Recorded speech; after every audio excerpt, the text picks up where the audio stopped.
દીકરાને કાયમ કહેતો, આખો દિવસ દોડ થોડી વાર બેસતો ખરા મારી પાસે.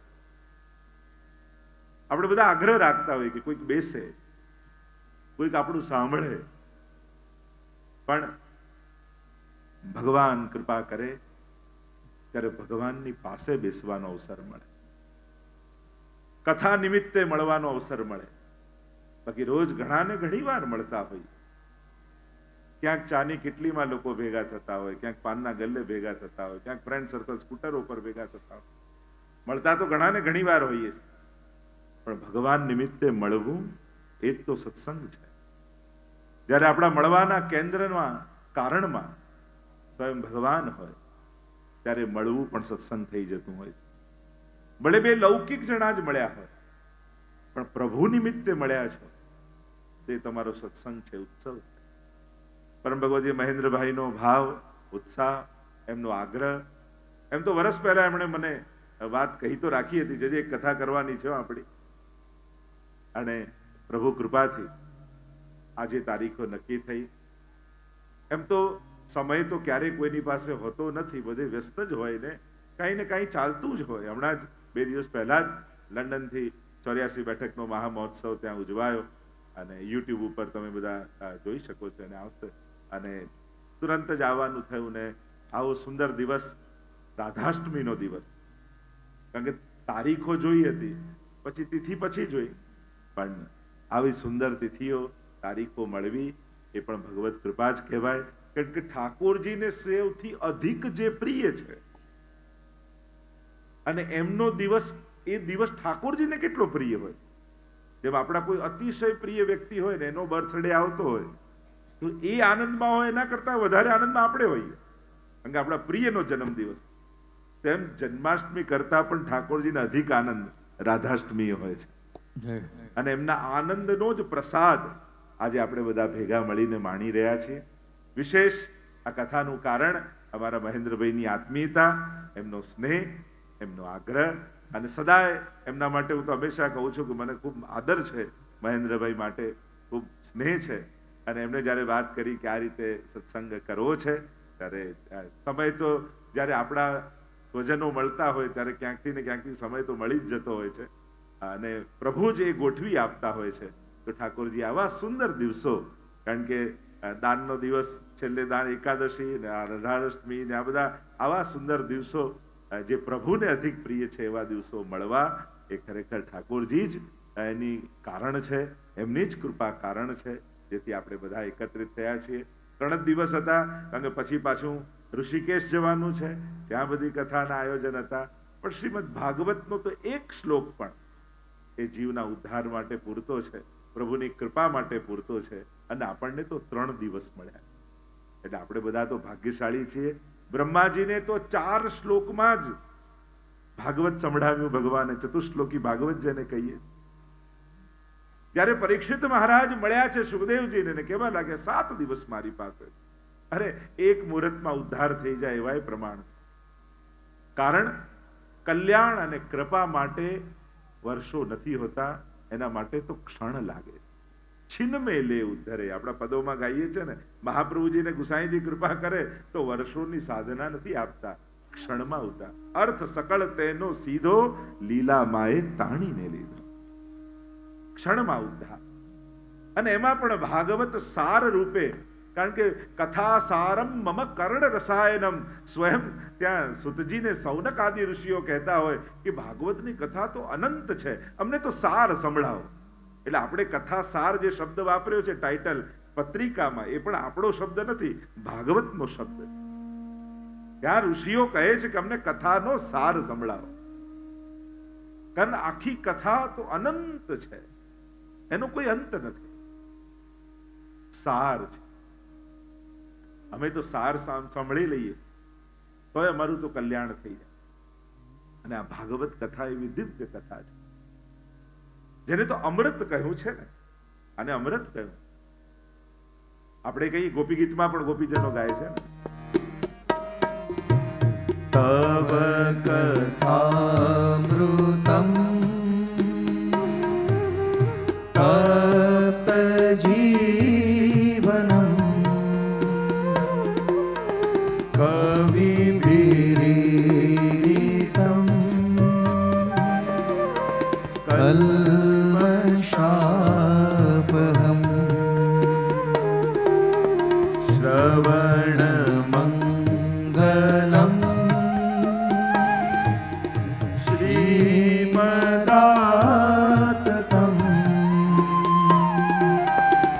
ભુવિ ગૃણન્તિ તે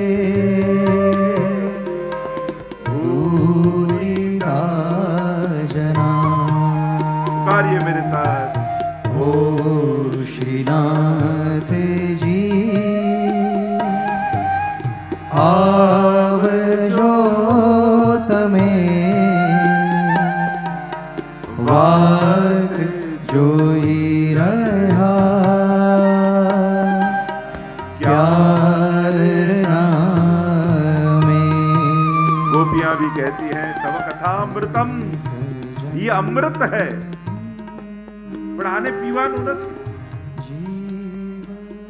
આ કથામૃતને સાંભળવાનું નથી, પાન કરવાનું. પેલા અમૃત નીકળ્યું સ્વર્ગનું ત્યારે તો સૌથી પહેલા વિષ નીકળ્યું હતું. કેટલી વસ્તુઓ નીકળીને છેલ્લે અમૃત મળ્યું. અને અહીંયા તો નક્કી કરો પીવાનું ત્યારથી અમૃત અમૃત અમૃત જ હોય. જ્યારથી કથા આપણી નક્કી થાય એટલે બસ ભગવત ચર્ચા, કથાની ચર્ચા, એના આયોજનની ચર્ચા, સતત એ જ ભગવતમય રહેવાય છે. જ્યારે ભગવાનનું કોઈ કાર્ય ઉપાડો ને નક્કી કરો છો ને કરવાનું, નક્કી કરો ત્યારથી ભગવતમય રહેવાય. કારણ કે પછી તમારા ચર્ચાના કેન્દ્રમાં એ કથા આવી જાય. વિચાર એમ થાય આને અમૃત કહો છો તો પછી પરીક્ષિત મહારાજનું મૃત્યુ કેમ થયું? ખરેખર તો જે અમૃત પી લે તો અમર થઈ જાય, એનું મૃત્યુ ના થાય. પછી એનું મૃત્યુ કેમ થયું? તો કે આ કથામૃત એ મૃત્યુને રોકતું નથી, પણ અમરત્વનું ભાન કરાવે છે. કોનું મૃત્યુ થશે અને કોણ અમર છે એનો વિવેક જ્યારે સમજાઈ જાય ને એટલે મૃત્યુનો ભય સમાપ્ત થઈ જાય. માણસને ડર એ છે કે હું મરવાનો. ભાગવત તમને સમજાવશે જન્મ્યું એ જવાનું, તું તો અમર છું. અને જ્યારે અમરત્વનું ભાન થઈ જાય, વિચાર કરો કોઈ વ્યક્તિ સૂતો હોય અને ઊંઘમાં સ્વપ્નમાં એને એમ લાગે કે કેદખાનામાં છે, જેલમાં છે, તો એને જેલમાંથી મુક્ત થવા શું કરવાનું? સ્વપ્નમાં તાળું તોડે, જાળી તોડે, મુક્ત થવા શું કરવાનું? જાગી જવાનું. જાગી જાય એટલે એને સમજાઈ જાય કે હું તો મુક્ત જ છું. એ તો નિંદ્રામાં બંધન હતું, અને નિંદ્રામાં તોડેલું તાળું પણ બંધનમાંથી મુક્ત ક્યાં કરવાનું? ભાગવાનો ભય રહેવાનું, પકડાઈ જવાનો ભય રહેવાનો. ઉપાય એક જ છે, જાગી જવું. આ ભાગવત અમરત્વનો અહેસાસ કરાવે છે. અને જે ક્ષણે મનુષ્યને એ સમજાઈ જાય મરનારો કોઈ ઓર છે, હું તો શાશ્વત છું, હું તો ચિરંજીવી છું. ગીતાજીના એ વચનો યાદ આવી જાય, વાસાંસ જીર્ણાની યથા વિહાય નવાની ગૃહણાતિ નરો પરાણી. બસ એ તો જેમ વસ્ત્ર બદલવા, જેમ પાન ખરે ને નવા ઉગી જાય. ભાગવતની કળા જ એ છે, ભાગવતનું અમૃતત્વ એ છે જે તમને અમરત્વનો અહેસાસ કરાવે છે. જન્મ્યા અને મર્યા અને આ તો બધા સ્વપ્નો શાસ્ત્રોએ કહ્યા છે. અને સ્વપ્નમાંથી જ્યારે માણસ જાગી જાય છે, જો દુઃખનું સપનું જોતા હો અને જાગી જાઓ તો સુખ થાય, પણ સુખનું સપનું જોતા હો અને જાગી જાઓ તો દુઃખ થાય. અને એમ થાય અરે રાજા બની ગયા હતા સ્વપ્નમાં, આમ હતું આમ હતું, ખોટા વહેલા જાગી ગયા, કેટલી મજા આવતી. અને દુઃખનું સપનું ચાલતું હોય, ચારે બાજુ દુઃખ છે, કેદ છે, આમ છે આમ છે આમ, અને કોઈ જગાડી દે, હા સાચું નથી. બસ મૂળ વાત તો જીવનની એ જ છે. આ જન્મવું, મરવું, રોગ, ભય, આ સંબંધ, બંધન, આ બધા સ્વપ્ન જ છે, જેને કારણે દુઃખો છે. અને દુઃખનું સ્વપ્ન એ જ જીવન છે. અને જ્યારે એ સ્વપ્નમાંથી ભાગવત તમને જગાડી દે છે, પછી દુઃખી થવાનો કોઈ ઉપાય રહેતો નથી. કારણ કે શાશ્વત આનંદરૂપ જે જીવાત્મા છે, એને જ્યારે એના આત્મત્વનો અહેસાસ થઈ જાય, પછી એને દુઃખી કરવાનો કોઈ ઉપાય રહેતો નથી. તમને દુઃખ ત્યાં સુધી જ લોકો કરાવી શકે જ્યાં સુધી તમને દેહ બુદ્ધિ છે. અને દેહ બુદ્ધિ જે ક્ષણે સમાપ્ત થાય છે અને આત્મબુદ્ધિ જાગૃત થાય છે, પછી જીવનમાં કેવલ આનંદ જ રહી જાય. શ્રીમદ ભાગવત અમૃત એ રૂપમાં છે. પરીક્ષિત મહારાજને મૃત્યુ થયું, પણ મૃત્યુનો ભય નથી, ચિંતા નથી, ખેદ નથી, કારણ કે અમરત્વનો અહેસાસ છે. એ શાશ્વત સિંધુનું બિંદુ છે એ સમજાઈ ગયું છે. ભગવાનનો જ અંશ છે. મમય વાંશો જીવ લોકે જીવભૂત સનાતનમ. સનાતન અંશની વાત કરી ત્યારે ભગવાને કહ્યું કે એ સનાતન અંશ છે, અને દેહની વાત કરી ત્યારે જન્મ બતામ કહ્યું ને, જાતસહી ધ્રુવ મૃત્યુ. જન્મ્યો અને મૃત્યુ નિશ્ચિત છે. આ તો અમૃત તત્વની કથા છે. મૃત્યુમાંથી અમૃતત્વ તરફ જવાની આ કથા. અસ્તોમાં સદગમય તમસોમાં જ્યોતિર્ગમય મૃત્યુમાં અમૃતમ ગમય. એ ઉપનિષદના શબ્દોને યાદ કરીએ તો ભાગવતનો સાર આપણને મળે. અસતમાંથી સત તરફ જવું. જે નાશવંત છે એ બધું અસત છે, શાશ્વત છે એ જ સત છે. આગળ પ્રભુના સ્વરૂપનો અને પરિચય આપણે મહાત્મ્યમાં જોઈશું. ના સતો વિદ્યતે ભાવો ન ભાવો વિદ્યતે સત.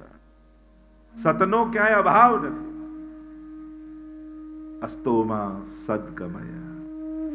નાશવંતમાંથી શાશ્વતતા તરફ જવું. અશોચ્યાનંદ શોચસ્ત્વમ પ્રજ્ઞાવાદાંશ ભાસસે ગતાસુ ન ગતાસુ સ નાસુ નાનુ શોચંતિ પંડિતા. ગીતાજીના એ ભગવાનના શબ્દોને યાદ કરો. અર્જુન, તું કઈ વસ્તુનો શોક કરે છે? તને જ ભાન નથી. જે કાયમ નથી એ કાયમ રહે એવી ઈચ્છા રાખે છે.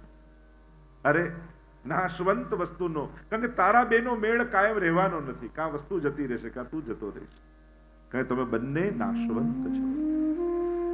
શાશ્વતતા જ કાયમી છે, એટલે શોક ન કર.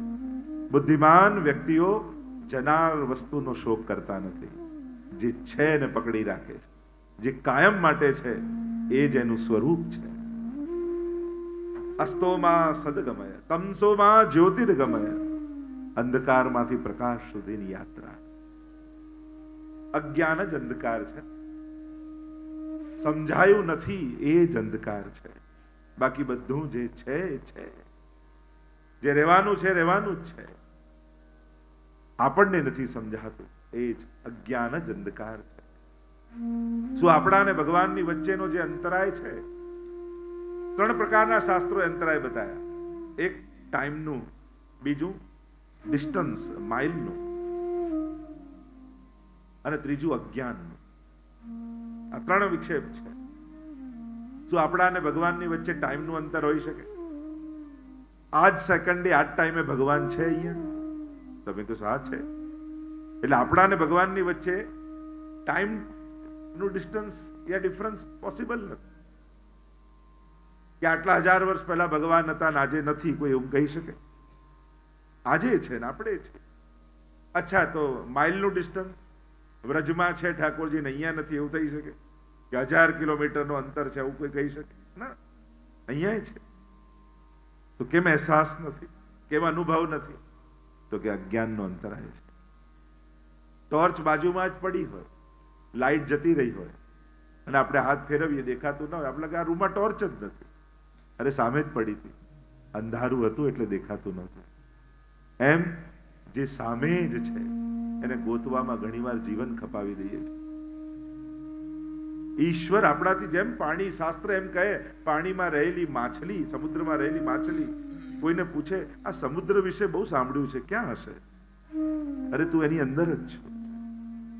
તારાથી એ જુદું નથી, અળગું નથી. તારે કેવલ એનો અહેસાસ કરવાનો છે. અને જે દિવસ એ વિરાટતાનો અહેસાસ મનુષ્યને થઈ જાય એ જ ક્ષણે એની અલ્પતા સમાપ્ત થઈ જતી હોય. અલ્પ ત્યાં સુધી જ છીએ જ્યાં સુધી આપણે આપણી દિવાલો નક્કી કરેલી. આ ઘડો દેહરૂપી છે, આપણે લાગે આપણે આટલામાં છીએ, આપણે આટલા જ છીએ, એ જ આપણી દિવાલો છે. જ્યારે એ ઘડાની સીમા સમાપ્ત થઈ જાય ત્યારે પરમાત્માનો વિસ્તાર એ આપણો વિસ્તાર થઈ જતો હોય છે. અંજલિમાં રહેલું પાણી જ્યારે દરિયામાં નાખી દો ત્યારે દરિયાના રૂપ થઈ જતું હોય છે. એ અંજલિમાં છે ત્યાં સુધી જ અલ્પ છે. વિરાટમાં ભળતા એ વિરાટ અને શાશ્વત બની જાય. તમસોમાં જ્યોતિર્ગમય મૃત્યુમાં અમૃતમ ગમય. સમાપ્તિમાંથી અસીમિતતા તરફ જવાનું, મૃત્યુમાંથી અમરત્વ તરફ જવાનું. આ જ ભાગવતની યાત્રા છે. એ અમરત્વનો અહેસાસ કરાવે છે, શાશ્વતતાનો અહેસાસ કરાવે છે. એ જ એનું ચિરંજીવીપણું છે, એ જ એના અમૃતનું દાન છે. એટલે જ આને અમૃત કહ્યું છે. તવ કથામૃતમ અમૃતમ. કેવલ ચિરંજીવી બની જવું, શાશ્વત બની જવું, એ તો ઉલટાનો ભાર છે. પણ સંપૂર્ણ જીવીને જવું એ જ જીવનની પૂર્ણતા છે. શ્રીમદ ભાગવતની આ સારની કથા એવી દિવ્ય કથા છે. અને શ્રીમદ ભાગવત એ સ્વયં વેદો અને ઉપનિષદનો સાર છે.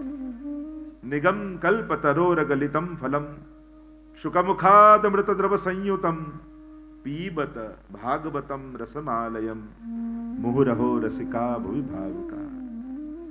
વેદ રૂપી કલ્પ વૃક્ષ ઉપર લાગેલું આ ગલિત ફળ છે. ગલિત છે એટલે કે હું પીબત, અને પીઓ. અને ખાવાનું કે ઘણાના દાંત ન હોય, ઘણાને દાંતના દુખાવા હોય, ઘણાને ખાતા ન આવડતું હોય, દરેક વસ્તુ ખાઈ ન શકાય. પણ દાંત ન હોય એ પી તો શકે. સાધન નથી, અસમર્થતા છે, છતાંય આનું પાન. ભાગવત કથા તો એવી છે ને, ન સમજાતી હોય તોય ત્યાં જઈને બેસવું. 2 શ્લોકો પણ કર્ણમાં પડે ને એટલે શ્લોકાર્ધમ શ્લોકપાદમ વા, અડધો શ્લોક કોઈ સાંભળી લે તો એને રાજસુ અને અશ્વમેઘ યજ્ઞના ફલ મળે છે. એવો ભાગવતનો પ્રભાવ છે. એટલે સંસ્કૃતમાં પારાયણ થતું હોય ને, ન સમજાતું હોય તોય જઈને બેસવું. ભાગવતના શ્લોકો કર્ણમાં પડે ને તો એ કલ્યાણ કરનારા છે. અમુક લોકોનું સાંભળવું ભલે સમજાય નહીં, પણ એ સાંભળેલું નકામું નથી જતું.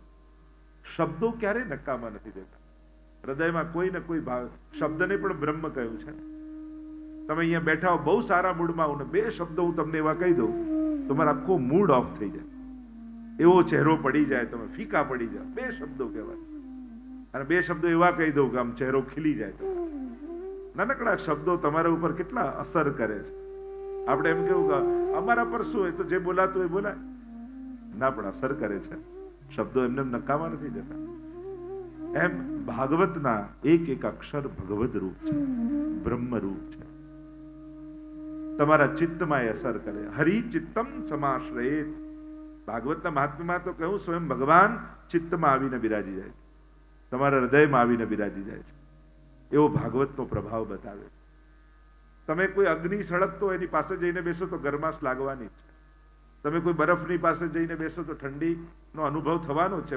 તમારે ઠંડી માંગવાની જરૂર નથી, તાપ અગ્નિ પાસે ગરમી માંગવાની જરૂર નથી, એને હાથ લાંબો કરીને આપવાની જરૂર નથી. પણ એનો પ્રભાવ એવો છે, એના પ્રભાવની અસર થાય. એમ શ્રીમદ ભાગવતમાં જઈને બેસશો ને, ખાલી તમારે મુક્તિ માંગવાની જરૂર નથી, તમારું કલ્યાણ માંગવાની જરૂર નથી, ભગવાન માંગવાની જરૂર નથી. ભાગવતનો પ્રભાવ એવો છે કે તમને ભાવથી ભરી દેશે. એનો પ્રભાવ એને આપવાની પણ જરૂર નથી. અમુક વસ્તુમાં કર્મ કે ક્રિયાની કે વ્યવહારની આવશ્યકતા નથી હોતી. એના પ્રભાવ હેઠળ આવો એટલે એની અસર તમારા ઉપર થાય છે.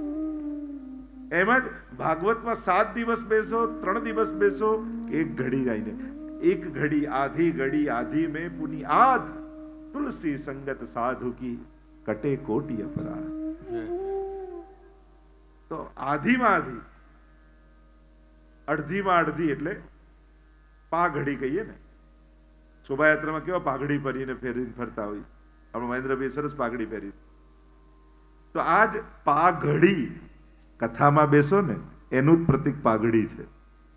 કે ભલે અડધીમાં અડધી આ પાઘડી બેસી જાઓ તોય કથામાં કલ્યાણ કરનારું છે. એવા કથાનો આ પ્રભાવ છે.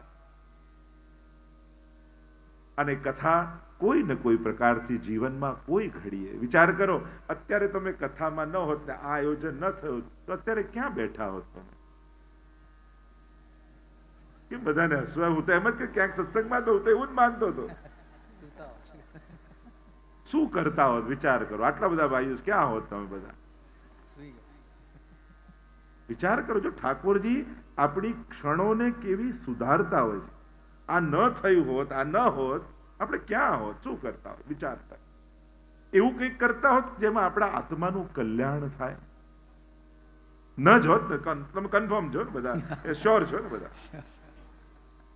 તો જો ઠાકોરજીની કૃપા તમને સમજાવું છું, ઠાકોરજીએ તમારી પાસે આ 3 કલાક લઈ લીધા. આ 3 કલાક હું મારા નામે લખું છું, એમ 3 દિવસ માટે પોતાના નામે લખી દીધું. આ કેવું ઠાકોરજી કૃપા કરે છે. જો આ ન થયું તો આપણે અહીંયા ન હોત. આ ઠાકોરજીની કૃપા છે કે આ બધું થયું તો આપણે અહીંયા.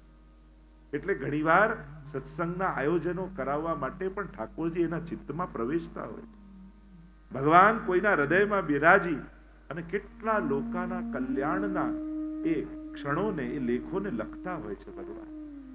અને એટલા માટે હું તો ઘણીવાર એમ એ કહું કે કંકોત્રી તો ઘણાને મળે, પણ જેની જન્મોત્રીમાં કથા લખાઈ હોય ને એ જ કથામાં આવી શકે. બાકી કંકોત્રીઓ તો ઘણા સુધી પહોંચતી હોય. ઠાકોરજી આપણા ભાગ્યમાં લખે ને એ ક્ષણો ત્યારે જ આવે. આપણે કે ભાગ્યથી વધારે કોને મળે? એટલે ભગવાને ભાગ્યમાં લખ્યું એટલે મળ્યું ને આપણને. 2 પ્રકારનું ભાગ્ય હોય. એક કર્મથી પેદા થયેલું ભાગ્ય અને એક ઠાકોરજીના કૃપાથી મળેલું ભાગ્ય, જેને આપણે સૌભાગ્ય કહીએ. ભાગ્ય સૌભાગ્ય શ્રી અમને જો દે. આ રાધાજી રાધાષ્ટમીના દિવસે આપણા ભાગ્યમાં સત્સંગ ઠાકોરજીએ લખ્યો. તો આ કૃપા જ છે. તો આ વેદોનું ફળ નિગમ કલ્પતરોર ગલિતમ ફલમ એ શ્રીમદ ભાગવત છે. રસમાલયમ આલય છે. એટલે જ આપણે ત્યાં ભાગવતજીને ઔષધાલય કહ્યું, ન્યાયાલય કહ્યું, વિદ્યાલય કહ્યું, ગ્રંથાલય કહ્યું, રસમાલય કહ્યું. કેટલા આલયો ભાગવતજીમાં સમાયેલા છે. આ ઔષધિ પણ છે, અમૃત તો છે, પણ ભવૌ સદા છોત્ર મનો વિરામાત નિવૃત્ત તરશૈરુપગીયમાનાત. ભવૌષધિ કઈ છે? શરીર માટે તો ઘણી બધી દવાઓ લેતા રહી, પણ આ ભવરોગને દૂર કરવાની એક જ દવા છે, અને એ છે શ્રીમદ ભાગવત. ભગવત નામ એ જ છે. એ જ્યારે જીભ પર મૂકી દો છો ને ત્યારે ભવરોગ મટી જાય. આ ન્યાયાલય છે. જીવનમાં ઘણીવાર પાપ અને પુણ્યના ન્યાય કરવા એ આપણા વશમાં નથી હોતો. ભાગવત એનો ન્યાય કરે છે. આ ગ્રંથાલય છે. સમસ્ત ગ્રંથોનો સાર શ્રીમદ ભાગવતમાં છે. નિગમ કલ્પ તરોર ગલિતમ ફલમ વેદ રૂપી વૃક્ષ, જેની ઉપનિષદો ને પુરાણ અનેક શાખા પ્રશાખા પત્રો, આ બધું જ વિરાટ ફેલાયેલું કલ્પવૃક્ષ, અને એના ઉપર લાગેલું આ ગલિત ફલ. ભાગવત રસમાલય છે. સમસ્ત રસો એટલે તો પૂર્ણ પુરુષોત્તમની કથા છે ને, કે અહીંયા પ્રભુએ સમસ્ત રસો પ્રગટાવ્યા પોતાની લીલા દ્વારા. સમસ્ત રસોનું દાન પરમાત્માએ કર્યું છે. એટલે જ રસો વૈસીની કથા છે. રસો વૈસા, સમસ્ત રસો પ્રગટાવીને પૂર્ણ પુરુષોત્તમ હોય એ જ 99 રસોનું દાન કરી શકે. એવા શ્રી કૃષ્ણની આ ગાથા છે. તો ભાગવતનો સાર આપણે 3 દિવસમાં પાન કરવાનો છે. શ્રીમદ ભાગવતના મહાત્મ્યની કથા પ્રારંભમાં વર્ણિત કરવામાં આવે. 2 પુરાણમાં વિશેષ રૂપે મહાત્મ્ય ગવાયું છે, એક સ્કંદ પુરાણ અને બીજું પદ્મ પુરાણમાં. 4 અધ્યાયમાં સ્કંદ પુરાણમાં કથા કહી છે, 6 અધ્યાયમાં પદ્મ પુરાણમાં કથા કહી છે. પ્રાય વિવેક એ છે